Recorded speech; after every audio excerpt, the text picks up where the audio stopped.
উত্তরপ্রদেশের প্রয়াগরাজে মহাকুম্ভ মেলায় এবার চর্চায় রয়েছেন মোনালিসা।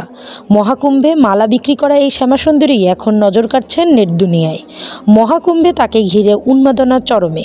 একাধিক ভিডিওতে দেখা যাচ্ছে পুরুষরা তাকে ঘিরে ধরে আছে সেলফি তোলার জন্য। তার কথায় ফটো ফটো ফটো খিঁচতে হ্যাঁ ইয়ে আচ্ছি নেহি।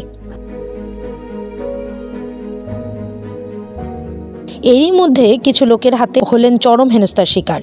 আবার এই বিরক্তিকর কারণের জন্যই শিরোনামে ফিরে এসেছেন মোনালিসা।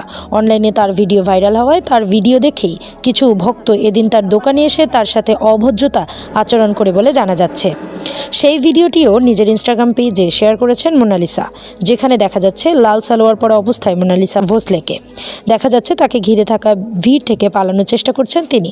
তার পরিবারের একজন সদস্য তাকে দূরে টেনে নিয়ে যাচ্ছেন, অন্যরা তার কাছে যাওয়ার বা তার ছবি তোলার চেষ্টা করছে, এমনকি একজন দুজন তার হাত ধরেও টানছে। পুরুষদের হাত থেকে তাকে রক্ষা করার চেষ্টা করছে তার পরিবারের সদস্যরা। অনেকে লিওনার্দো দা ভিঞ্চির মোনালিসার সঙ্গে তাকে তুলনা করেছে। চোখ, শ্যামলা মোনালিসার রূপের জাদুতে মুগ্ধ সবাই। সেখানে তার সঙ্গে সেলফি তোলার জন্য হুড়োহুড়ি। এমন পরিস্থিতি হয়েছে যে মোনালিসা ভোসলের বাবা তাকে বাড়ি নিয়ে চলে যেতে বাধ্য হয়েছে। কপালে একটা ছোট্ট টিপ, গলায় একাধিক পুঁথির মালা, চোখে হালকা কাজল, সাজ পোশাকে অতি সাধারণ, ঠিক যেন পাশের বাড়ির মেয়ে। মোনালিসা আসলে একজন আদিবাসী মেয়ে যে মধ্যপ্রদেশের ইন্দোরের বাসিন্দা। প্রয়াগরাজ মহাকুম্ভে রুদ্রাক্ষের মালা বিক্রি করে সংসার চালায় সে। তার ভিডিও ভাইরাল হওয়ার পরে এখন মহাকুম্ভে তাকে লোকে ঘিরে ধরেছে, যা তার কাছে বিরক্তিকর কারণ হয়ে দাঁড়িয়েছে।